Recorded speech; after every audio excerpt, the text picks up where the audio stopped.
When life throws you a curveball, how are you going to handle adversity? Welcome to the Fearless Mindset Podcast, where you're about to go on a journey as I interview security, business, and entertainment leaders on what it takes to stay fearless. I'm your host, Mark Ludlow, and enjoy today's episode. Hello, everybody. Welcome to the Fearless Mindset Podcast, brought to you by me, Mark Ludlow. And today I have a special guest. He's been all over the world. He's seen some crap all over the world, danger, very bad people.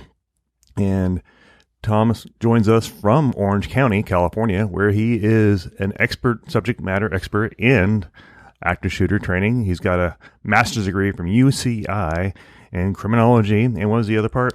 It's an advanced study in criminology, law, and society. There you go, folks. And he's got a couple papers out there. And he's works heavily in the medical institution, healthcare, and he's a subject matter expert with those organizations doing active shooter training. And he's got some great stories about how he's handling COVID-19. I'm avoiding it. That's so far. That's my great story. Yeah. So, thanks for coming in. Well, thank you for having me. Yeah, it's you hit it spot on. I've been literally all over the world. And I started off, in law enforcement, then went into private security, and that led me into executive protection, which took me to contracts. I really fell into it ass backwards, and I was very lucky, and I found myself in the right place at the right time multiple times. And that's given me a lot of the training. Excuse me. The training has then led to some of my skill sets and knowledge being sought after by companies, real estate companies, healthcare, banks, more for the training, more specifically for active shooter, workplace violence, threat mitigation, situational awareness, and even self-defense techniques. And a lot of self-defense techniques we used are tried and tested and pressure tested again and again. Right. For, I look at if I had a 5 foot, 90 pound woman, would she be able to effectively, instill some of these tactics against somebody else, a much larger aggressor. Right. And they've worked. So, that's where it kind of comes down to where now, even in my current occupation in the healthcare industry, I'm being sought after to teach all those. And as early as yesterday was the last one, we're teaching workplace violence and effective techniques for a lot of the nurses. And so nurses, believe it or not, are the number one, occupation to be assaulted the most. Battery, everything. Law enforcement is the second. But they know that. Yeah, it's insane. And so a lot of the nurses, there's kind of like this healing hands mentality. Mm-hmm. And my goal, my objective right now is to take away some of that mentality of it's just part of the job. I'm going to get punched in the face and just part of the job. You're not in the UFC. You're not in boxing. You're not supposed to get punched. And so if we can recognize those threats, we can mitigate those, that situational awareness and all that stuff prior, and see the pre-incident behaviors and aggressions, and we can manage them. Yeah. The key is pull yourself out. And so that's what I'm trying to psychologically pull yourself out of the situation. Yeah. And take the fear out of it. To see it. Yeah. And some of my slides that I have a picture of my son, he's 7 years old. Right. And he can put on a mean looking face, and I have him exhibit all the pre-incident indicators of a sucker punch. And so it's basically kind of dropping his shoulder, because 90% of the world is right-handed. So he'd be dropping his right shoulder, maybe clenching his fist. His face is going like this, and, and I'm just sitting there smiling like, hey. So, yeah, he'll take the shot when he can. Right. But as funny as I try and make it seem, it's just that there are biometrics that and nonverbal communication that tells what we're going to be doing or what an attacker is going to do. So arguably, again, this goes against a study, I think, from 1967, where everyone kind of discusses that study and says that 90% of all communication is nonverbal. That was kind of a flawed study. So it was only like 100 people, college students were reviewed, and it's only been referenced and never been checked since. So arguably, the actual statistic is anywhere from 60 to 90% of all communication is nonverbal. So when you're dealing with someone who's about to strike you, and I say, "Are you going to punch me?" and they're like, "No," but you just see them like clenching up, ready. always believe the nonverbals. And that has been time and tested and proven true everywhere in the world. You see the biometrics, you see like the eyes, you see the flushing of the face, before they do an attack. And then from there, you start looking for weapons, or you do that first. Waistline, hands.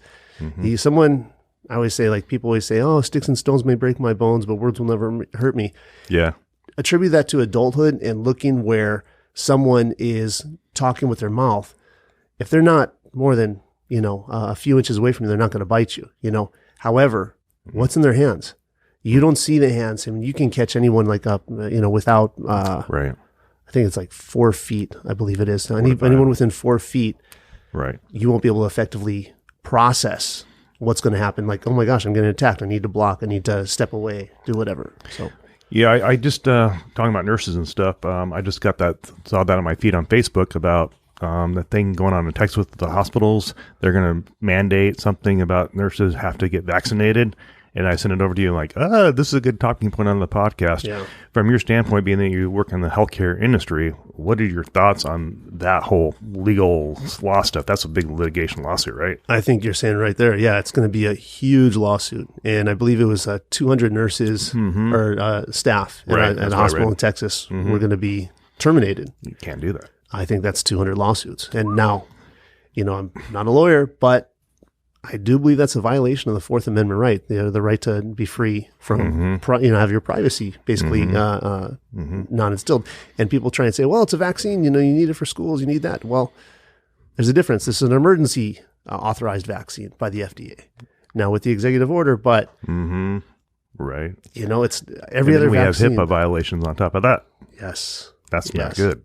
No, there's going to be, I think the court will be backlogged immediately. It already is, but, having it come through and just really seeing all these across the nation. I mean, Texas and Florida, I think are going to be the first ones to stand up and confront it. Oh, yeah. And I think they're going to lead the nation, Well, Governor Abbott just said that he's going to arrest anybody who comes across his border starting here next month. He's going to arrest them. I'm like, oh, crap. It's going to be the federal government versus Governor Abbott in Texas. Yeah. Who do you think is going to win on that? I think Texas will just give the big middle finger anyway. Like, Biden's not going down there. Kamala's not going down there. Nope. We just saw that yesterday. Yeah, that was quite the appearance over there. She's like, I flew over the border at 30,000 feet. And it's not really the same thing. Right. But yeah. Right. So we got some major issues. And it's affecting so many things across the board. It's almost like a domino effect. Yeah. It's just, there's a fight. There's an eternal fight over my rights. I want to wear a mask or I don't want to wear a mask. And then, now the companies are going to say, you will, or we're going to fire you. And I have a friend that just told me yesterday, got to keep his name off record. But he basically said, if you want to get your job here, you must get 2 vaccines. And he had to make a decision based on that in his boss's health and safety thing. So I think we're going to see a domino effect of that across the country.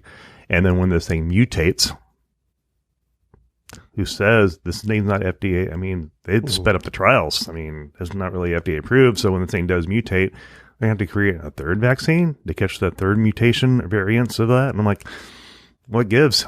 Yeah. If I look at an example, I started following this in November of 2019. Oh, did you? I started hearing a pneumonia-like virus coming out of China. Yeah. I mean, which is every couple of years now, nowadays. And I believe I brought it to my superiors on December 12th and said, hey, this thing is scary. I'm just getting some footage that's being smuggled out where it looked like the zombie apocalypse, where people were walking down the street and all of a sudden stop and dropping dead. Almost like that scene from the Bourne Ultimatum or whatever, those Jason Bourne movies where all of a sudden people are just dropping dead left and right. And that's what we thought was going to happen. And I had buddies in Hong Kong and in Japan, and they're just saying, this is bad. We need to. Everyone's like leaving the country. Well, come January, we had first patient at one of our facilities up north in the U.S. And we're like, okay, it's here. And then I said, well, I also oversee security travel for our caregivers. And I said, I wonder through this particular airport, how many caregivers we had traveling, because we'd have up to 1,000 a day on average. How many did we travel through that airport within a 2-hour frame after him? 47. Whoa. And I thought, all right, that's 47 people now going into medical facilities, 47 people now going back into our offices. This is going to be bad. And right then we're like, let's go ahead. Let's start looking at mitigation plans, supplemental security, third-party vendors, just to get everybody on track because this is going to take off.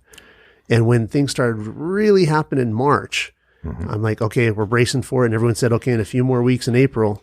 Well, they were right. But when people weren't dropping dead like flies in China, I mean, and I say that lightly, but you know, in all seriousness, when people weren't dropping like zombies left and right, like walking down the street or in an elevator, just dropping left and right, maybe this isn't as bad as we thought. But in January of 2000, we knew that the virus had already mutated 5 times. As of last month, the official mutation record is 45 times. So think about the flu virus. 45. Think about the flu virus. Sure. You know, Good point. There's people get the flu shots every year. So with the flu shots, doesn't mean you're not going to get the flu. No, because there's I don't know how many strains. I want to say, I mean, something crazy like 100,000 strains, and every flu vaccine has like 3 or 4 different strains of what the World Health Organization and the top doctors in the world predict is going to be the flu that year. And that's what they're going to go ahead and inject, you know, to try and fight it. Sometimes it works. Most time it doesn't. So if they do that with the COVID, is it just another way to make more money? Or is it, oh, we need a COVID vaccine. It's like, well, you know, I don't know how many people get the flu vaccine and they're still fine. Sure. You know, I've only had it a few times and I've never gotten the flu vaccine because I know what's bad. I think that might be the route that they're going to go for the COVID. And again, at the end of the day, it's money making, but it's not proven. And it's a 99% survival rate if you're at least healthy. You got a better chance of surviving on your own than the COVID vaccine. I think is like, you know, anywhere from 95 to 97%. So statistically, your own natural immunity, vitamin D, sunlight, exercise, good diet. Yeah. I mean, I have some friends. One friend of mine was a chief nurse executive with Kaiser Permanente, and she was pretty high ranking up there. She has her opinion, point of view, and she's totally against it. And she's like, it's a fraud. And then I have another friend's a nurse up in Oregon, good friend of mine from college days, and she's, Mark, you better go get double vaccines. But otherwise, you catch something in an airport, you're going to be in the hospital for 30 days and you're probably going to die. And so you have 2 nurses with opposing political viewpoints. And one, you know, Democrat, one's Republican. And being a Marine didn't matter who was president. I had to take the shots when I went to boot camp. I got 2 shots on both sides, and they hurt like heck when we were doing push-ups the rest of the day to get it flushed in. I don't even know what I got. Yeah. Oh, wait, Mark, you're a guinea pig now. You're a Marine. We can do trial tests on your body because you are our little guinea pig there in boot camp. I'm like, oh crap. No, you're spot on, and that's exactly one of the things, because we have doctors in our own facilities who are pro and against, you know, and high ranking. We see people in the C-suite, you know, the chief executive officers and all those chief nursing officers, chief risk officers. Everyone is kind of the same mentality. We're being told a bunch of things, and you got a little bit political, which means you're exactly right, because a lot of it is political. This is SARS-2. The original, this is COVID is SARS-2. Oh, we had SARS before. Did we have lockdowns? Good point. No, we didn't have all that. Now it is a little bit more contagious, but excuse me, if you even see in some of the leaked emails from Fauci, it's like the virus, I think, I forget the exact number, but it's like 0.012 microgram, whatever. And then a common mask is like 0.25. So like the opening. So basically it's something similar. So it was explained to me as a mosquito trying to fly, like if the mosquito was the virus, and trying to fly through a chain link fence with a 14-foot wide open gap in each link. Right. Is it going to stop it? No. Well, now we're knowing that, or learning that the masks he knew or other people knew weren't as effective. Now, people are against masks, pro masks. I've always been pro mask, and I always say that is, even whenever I traveled, I used to catch a cold on the plane. I'd always get sick. So I started wearing masks and I never got sick anymore. Go figure. When I lived over in Asia, you wear masks when you're sick and you're fine. As long as you're not spreading the major germs. COVID a little bit different, but my point is, if you're against a mask, don't wear it. If you're for a mask, wear it. For me, it's like, you do what you want to do, but don't require somebody else to follow exactly what you're going to do. If you believe a mask is going to work, then you don't have to worry about other people not wearing a mask. Right. Same thing with vaccines. What do you think? Okay, that's my next question. The people getting double vaccines, they get their card. Should they or shouldn't they not wear a mask in the hospital if you're a nurse? COVID's not the only virus out there. Oh, there you go. COVID's not the only virus. True. There's still flu. There's still other things that are contagious. Tuberculosis. I mean, I don't know what anybody has. So, I mean, I look at doctors and nurses have been wearing masks for years before COVID because they're trying not to get sick. Dentists do the same thing sometimes when, you know, got a really smelly mouth. I don't know, but it's too much garlic. What are you trying to say, my friend? No, I smell bad. Forgot to put my deodorant on. That's the great thing about podcasting and radio is no one can see actually their smell directly. I think my odor will be more deadlier than COVID. Well, I must be stuffed up then. You know, maybe I have COVID because I can't smell it. I lost my sense of smell right now. No. Where's Joe Rogan cigars when you need them? His cigars, wink, wink. Yeah.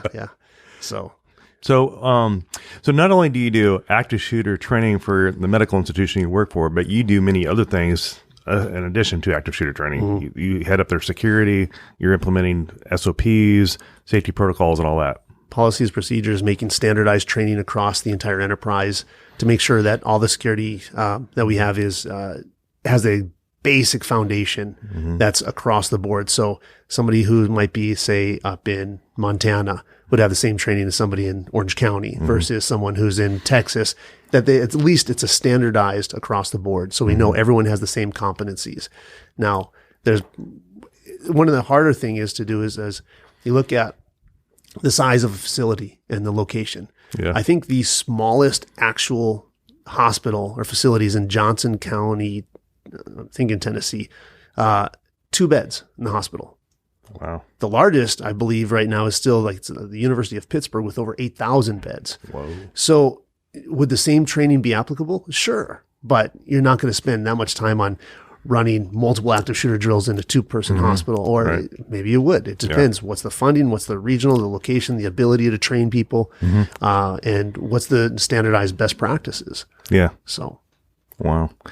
There's a lot of moving parts you have to keep track of, and you report is to the CEO, I'm assuming, or the VP or somebody. There's different levels because it goes through different things. So there's executive directors, the chief risk officer, and sometimes I'll get pulled directly to the CEO. And the CEO, I'm reporting to him and his assistant because that's, as you know, in executive protection, that's the gatekeeper. It's always their assistant, their handler. You got to deal with them directly and only give information that's necessary. So. Right now, you bring up an interesting point, but the executive protection. Now that you have a family and kids and a wife, and you have a house in Orange County, you have a life, it's nice to have stable, consistent income versus being an executive protection agent on a detail for a celebrity up in Hollywood. You wouldn't want that life up there in Hollywood. You wouldn't want to do that because you have now your family. So what's your recommendation to the young guys listening to this that want to be a bodyguard so bad, and they've been watching movies of QCB stuff that doesn't really apply in the United States? Yeah. And they want to be a badass bodyguard or EP agent. What's your advice if they want to have a family and, live a certain quality of life? Do it before you have a family. Do it before you have kids. Okay. I was still doing this when I was first married, and I was with a client. I was a 19-year-old daughter of a billionaire, and she wanted to go to Paris for 2 weeks and never been. She was active in a certain sport, and so we went for 2 weeks. And I get a phone call about 4 months later from my wife saying, "You said 2 weeks. You're still there. It's 4 months." Busted. So it looked like, I'm living somebody else's life. And so that's something you always have to take into account, that you're living somebody else's life. You're doing what they want to do. And after my first child was born, my client wanted to go to Australia on Christmas morning on a 5 a.m. flight. And I'm thinking, this isn't right for me now. So there's a definitive balance and a choice that you'll eventually have to make. Right. Do you want to be a good dad and be a good husband and or wife or whatever you are?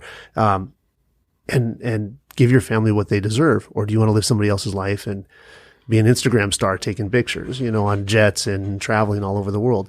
So a question that I get a lot is actually, what should someone who wants to get into executive protection, somebody who wants to be a bodyguard? I think the best advice I've given to people was get a job as either a bouncer and or a hospital security officer.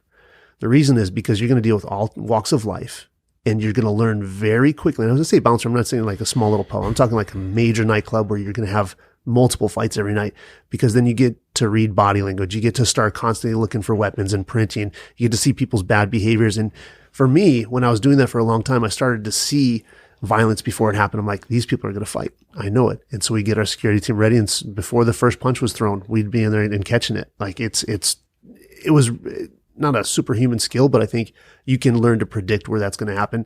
And doing executive protection, you're out there walking the street, you can see who's suspicious. You can use situational awareness and find out who's going to be a bad guy or who may do something wrong. Right. So same thing with hospitals, man. Yeah. These guys get attacked all the time. So the nurse is getting punched in and you're a 160-pound security officer thinking, oh, this is a cool job for $16 an hour or whatever. And all of a sudden you got some guy who's hopped up on meth and is swinging his punches or grabbing a syringe from the nurse and trying to stab you, or taking one of the IV poles and swinging it around trying to hit everybody. You got to learn quick how to deal with that situation, and how to protect other people. So that's the foundation. Then, of course, training. Get on like a residential security team and then start doing details, do advances, learn as much as you can. There's a lot of great programs. There's a lot of shitty ones too. Yes, there are. But there's I recommend a lot of, if you want to do close protection and you want to go hostile and austere environments, I don't know if we should say the name, but there's a company that I've referred a lot of people to. It's former Navy SEALs and former Army Delta guys who run it, and they do a full-on program. I've had multiple friends go through and have just been like, I've never seen anything like this. And these guys are ex-Marines, ex-law enforcement, LAPD, and they're like, these guys were phenomenal. And they're northern San Diego County, so not too far from here. Okay, got it. So there are some schools available, and if you're a viewer, listener, this is Thomas. He's a active shooter consultant with a major medical institution in North America, and he advises C-suite level and above people on risk and mitigation. And do you work with law firms too, by chance? Do they reach out to you for consultation or? Consultation, not yet. Usually after the fact, and as to be expert witness for testimony on different things. And I mean, fortunately, active shooter isn't as common that I'm called all the time, because there's a number of active shooter experts. Yeah, sure. But there's also a lot of people who pretend to be. And so you read my capstone for UC Irvine, where it was used, and now I have other health care networks and enterprises reaching out and saying, can we use this? Nice. And so it's best practices. It's been peer reviewed, and people are taking a look into it and say, this is why it's best practices as of today. Tomorrow, I don't know. But as of today, this is what's been proven. So you work as a consultant in addition to your day job. Is that correct? Yes. So he has a consulting firm out at Orange County, and he gets called to do, in addition to his full-time job, he goes out to different clients and services them, talk to HR, probably different companies, and give advice on what you can do. And I know you do some consulting for, I won't say names, but different various celebrities in Hollywood. Yes. And you got business relationships with those individuals. And he's been in the industry, 20 years probably? A little over 20 years now. Yeah. So it's the full threat spectrum from low threat, and sitting inside a $30-40 million mansion in Malibu or Beverly Hills with the client out of the country, and I'm just like cruising at the house watching his TV, and the CCTVs. I mean, CCTV. There you go. That's what I meant. Yeah, security monitor. To being shot at in Africa in a vehicle, and that was it's like it's the Wild West in a lot of parts of the world, which is it's fun and exciting until you have a kid. And then it changes. It changes. Your priorities change. A lot of things change. So going back to your original question is like, do it now, do it while you're young. Learn what you want to do, and always train, get more knowledge. And if you're like, well, I don't have money for this, I don't have money for these classes, FEMA offers classes. CDSE, which is the Department of Defense Security Training, they offer free classes. Join a local fusion center like InfraGard, or and you can. They offer a lot of free classes. Or classes as cheap as like $10. I just finished it's a 6-course open source intelligence course. It was $10 per course. Cheap. I'm like, and this is some of the best subject matter experts in that. That's given me more tools to go ahead and protect my clients. using open source intelligence to find out actual threats and where somebody is, geofencing, tweet decks, all that stuff. Building it real easy and like. And you're part of what, ATAP? You're a member of that? Yeah, ATAP, Association of Threat Assessment Professionals, ASIS, the American Society of Industrial Security, OSAC, overseas Security Advisory Council, Right. a number of different security things. And a lot of this is free. InfraGard, OCAIAC here in Orange County, which is the Orange County Intelligence Assessment Center, JRIC, the Joint Regional Intelligence Center in LA. So there's this information that's out there for everybody. Right. If you really want this, the best knowledge, the best advice is to continue learning as quick as possible. And if you want to reach Thomas, reach out to me at my website, ledlowsecurity.com, or mark@ledlowsecurity.com. You can reach me that way and let me know what you need from Thomas, and we'll connect you guys. And I'm also on Fearless Mindset podcast, Instagram, Mark Ledlow on Facebook, and LinkedIn, of course, Mark Ledlow. And you're on LinkedIn, but your last name's hidden for your protection. Yeah, protection. I still have people who don't like me out there, you know. Yeah, it means you haven't done anything. If you don't, no. If you have people that don't like you, that means you're doing something. Doing something right, something wrong, stopping the bad guys here and there. If you, again, any questions or any comments you want the capstone, you can use it. It's considered best practices now. It's peer reviewed. Reach out to Mark and he can send it out to you. So thank you. Yeah, and we're going to have another episode. We're going to be tapping one of his guest friends that he knows in Orange County, and that's going to be a little surprise. We just had Christopher Harris on last week talking about what's going on with Mexico and the cartel and all that, and he was a Border Patrol agent. And now we're going to have a person that used to be a prior member of those organizations, and they're going to be joining us probably via phone call in the next episode. So stay tuned for that. Keep a lookout for that. This is not live. We're just doing recording. And on that one, we're going to be doing recording. And it should be some interesting stuff. But I just wanted to bring Thomas on to showcase his talents, his skills, abilities, and doing active shooter training in the medical world. And if you have a firm, organization, or you're a law firm and need continued education, he's the man. I appreciate it. Thank you very much. Reach out to him. And I have a security company called Ledlow Security Group. I'm based out of Oregon, but I have partnerships here in California as well. So if you need any security services, I'm here for that as well. And for sponsorships, reach out to me. We'd gladly create a spin reel for you guys out there that want to showcase your organization, do some advertising. We're up for that too as well. So anyway, with that said, we're going to wrap up the show and get ready for our next segment. And thanks for coming in.